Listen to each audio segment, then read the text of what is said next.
Chicos, ¿cómo están? Vamos a continuar con la tercera ley, que son las proporciones múltiples, o son la ley de Dalton. Vamos a continuar en la parte práctica porque estamos haciendo ejemplos, ¿ya?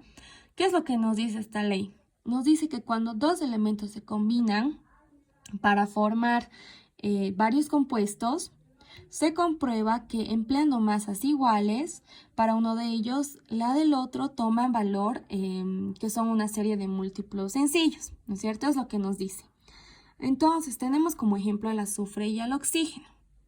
Estos pueden formar tres compuestos diferentes, que sería el monóxido de azufre, el dióxido de azufre y el trióxido de azufre. Ahora, según las masas, tenemos 32 gramos de azufre por el peso atómico, ¿no es cierto?, del azufre, más 16 gramos de oxígeno, porque el peso atómico del oxígeno es 16. Entonces, en este caso, estaría trabajando el azufre con su valencia más 2. Así se simplificaría, ¿no es cierto?, con el oxígeno, con su menor valencia. Entonces tenemos el monóxido de azufre.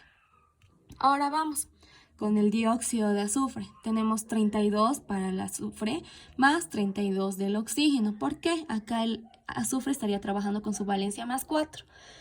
4 entre 2 sería esto 1 y esto 2, ¿no es cierto? Entonces, cruzando las valencias, aquí nos quedaríamos con 2, entonces sería 2 oxígenos. Al tener 2 oxígenos, tendríamos que tener 32 gramos de oxígeno. Ahora con el trióxido de azufre, tenemos 32 del azufre, seguimos con 1 del azufre, y aquí está trabajando el azufre con su mayor valencia, que sería más 6.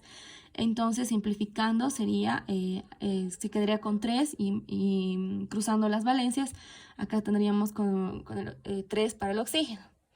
Entonces, sería trióxido de azufre. Ahora, en este caso, tendríamos 48 gramos de oxígeno, ¿verdad? Ahora, como se ve, en los tres casos, en estos casos, ¿ya?, se ha empleado una misma masa de 32 gramos para el azufre. Las masas del oxígeno son distintas, ¿verdad? 16, 32 y 48. Pero forman una serie de números múltiplos sencillos, es decir, que para la primera es simple, para la segunda es doble y para la tercera es triple, que sería 48, ¿verdad? Ahora, quiere decir que esto, en este caso, formamos una serie de múltiplos sencillos.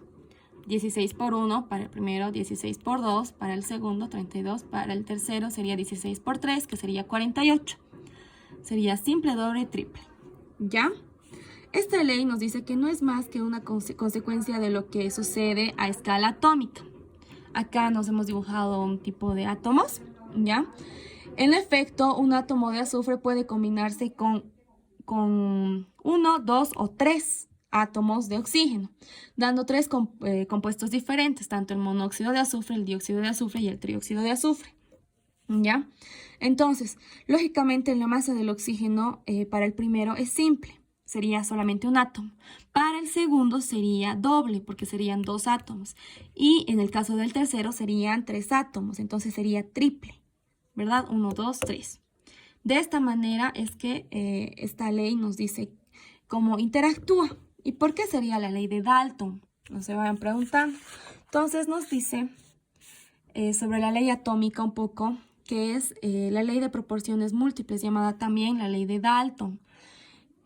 No sé si recuerdan, creo que en tercero se avanza sobre la teoría atómica. Entonces nos dice que este señor se basó y sirvió de base para, todo este estudio que estamos dando es para plantear científicamente la existencia de los átomos, es decir, para establecer la teoría atómica. Entonces, ¿qué nos decía? Que el átomo era indivisible, ¿verdad?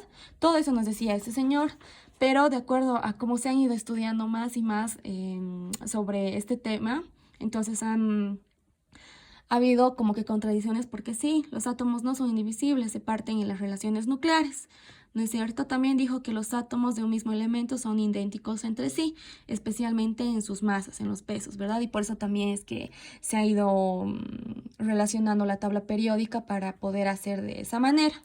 Son algunos datos que gracias al señor, a la ley atómica de Dalton, o a la teoría atómica de Dalton, es que se ha podido cuantificar esta teoría. Para terminar, tenemos otro ejemplo, que es el ejemplo del cloro y del oxígeno.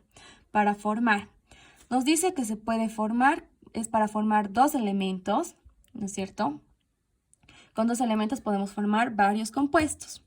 Teniendo, el primero no cambia, teniendo la misma masa para el primero y con una relación de una serie de múltiplos sencillos para el segundo elemento, ¿verdad? Que sería en este caso el oxígeno. Primero tenemos el monóxido de cloro. En este caso sería el monóxido de dicloro.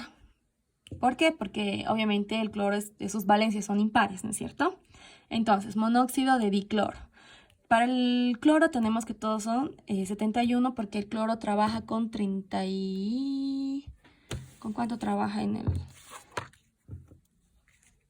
Con 35, ¿verdad? 35 más 35. Bueno, tenía que trabajar con sus decimales más, ¿verdad? Entonces, 71, ¿ya?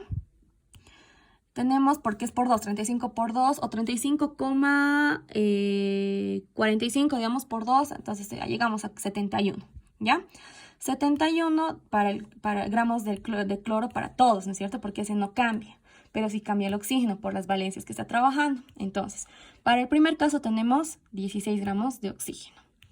Para el segundo caso tenemos 42 gramos de oxígeno, que sería el trióxido de dicloro. Para el tercer caso tenemos 80 gramos de oxígeno, que sería pentaóxido de dicloro. Y para el cuarto caso tendríamos 112 gramos de oxígeno, 71 gramos de cloro más 112 gramos de oxígeno y tendríamos el heptaóxido de dicloro, ¿verdad? Así nomás se va formulando esta teoría, ¿ok? Y eso sería todo, chicos, y mañana continuamos.